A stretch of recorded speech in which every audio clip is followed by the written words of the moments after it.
Wooster was a private school, and so it cost more than Ohio State, or I wanted to go to a smaller school, and my folks wanted me to go to a smaller school, and there weren't community colleges as such those days. So I went to Wooster, which we like to brag we were the Harvard of the West. Well, we weren't, but we were quite a bit like we're now. You had to be a pretty good student to get in there. And I was good enough in high school to get a $50 scholarship to Grinnell. And some of the private schools had relationships with each other, and my dad taught it all in all, so I could have gone there a little cheaper, but I wanted to get away from home, and I also, my folks knew about Wooster College, and it's a good school, highly regarded. So anyway, went to Wooster and lived in a dorm. Oh, there's another story about my, I gotta remember that one. I will. I had a roommate, Andy Stevenson, from Washington, D.C. Dad was a government employee, I think, of some sort. And he had pretty bad teeth.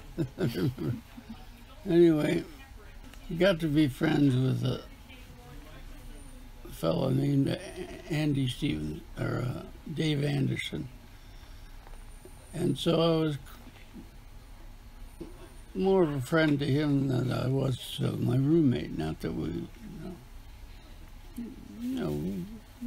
we were together quite a bit. But anyway, Dave and I were always looking for ways to get into trouble, or not trouble, but push the envelope, as they say. Well, my roommate had a fairly big aquarium. Not huge, but not just a little one with one fish. Well, he never cleaned it out, and the fish poop piled up, or I think we even said something. You really ought to clean out your fish bowl. Well, he never did. Well, this is maybe 2 months after we got started at school. He almost every night, Andy called him, and he would walk over to the snack bar and get a big root beer. I think I specifically remember that it was root beer. Then he'd come back, and he usually wouldn't open it, or it was in a paper cup. He'd come back and he'd do some schoolwork or something. And this is all, well, one night he went over there, and Dave and I were, Dave Anderson and myself were in our room, and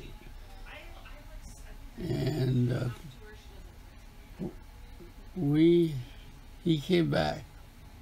He went into the bathroom, toilet or somewhere, and he was gone just enough for us to pour some of that root beer out and take some of that dirty, ugly water out of the fish tank. and get it stirred up a little bit, you know, so slosh it. And Andy never did anything in a small way, like take a sip of something. We're going to take a big drink of root beer. And if, you know, in those days, if you'd had a video camera or something,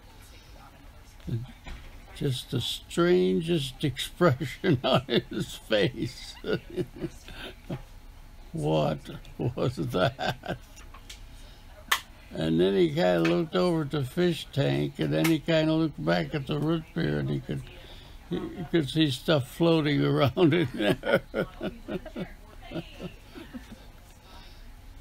And we got out of there. The funny thing is, he didn't.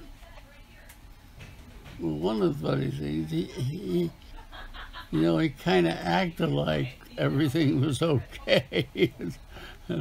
I was kind of afraid to go back to bed that night to wake up dead.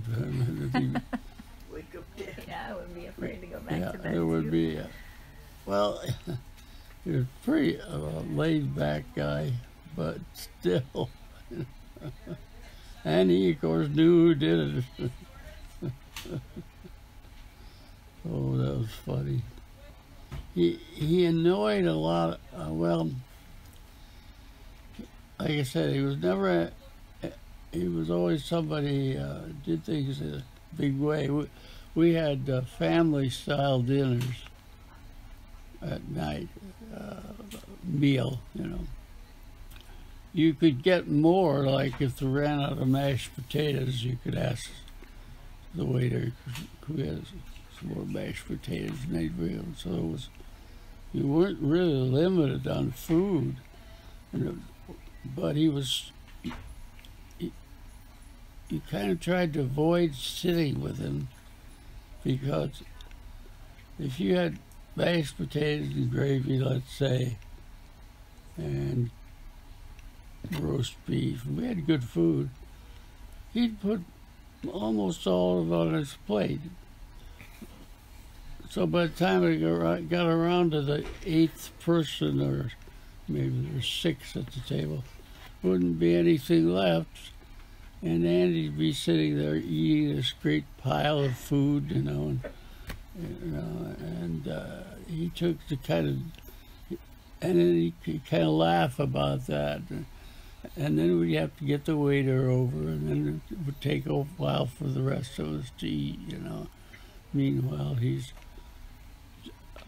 eating, and he was a big eater. He was a big man, big guy. And he annoyed, a lot of students didn't care much for him.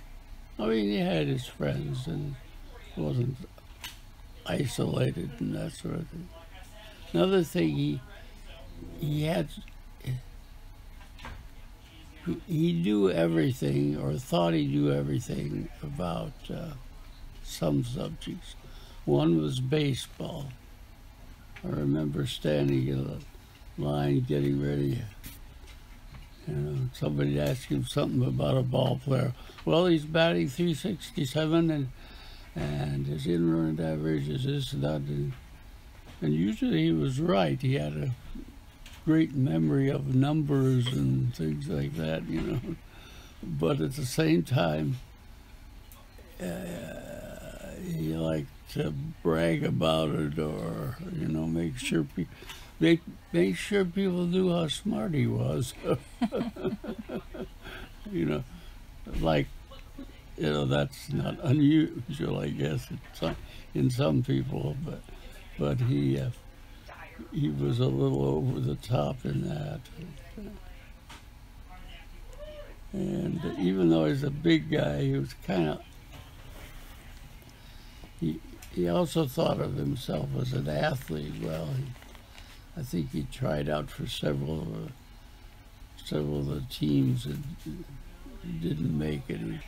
I always thought of him as a fairly awkward guy. but we got along. I mean, we did. Oh well, we didn't. Toward the end of the year, they kept coming. I wasn't the neatest person in the world, but my side of the room, we got to the point where I told Andy, or we agreed, Andy, you keep your crap on your side of the room. I'll keep my stuff on my side. Our dorm advisor, who was an economics teacher there, Hans Jenny, actually from Switzerland, came in and warned us a couple times that if we didn't keep our room in better shape, our dorm room, they were going to kick us out. I don't know if we ever got a paper warning or anything. This is just, well, we didn't, or he didn't. So the last month of school, we were kicked out of our dorm room. I had to find an apartment for a month, but I tried to say, well, look, my side is pretty good, because I didn't, it wasn't neat as a pin, but one day I forgot, I was notified, and we were notified, that you were removed from the dorm.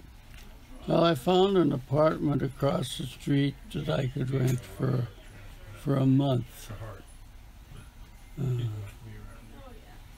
And this is something that I don't think my folks ever knew even.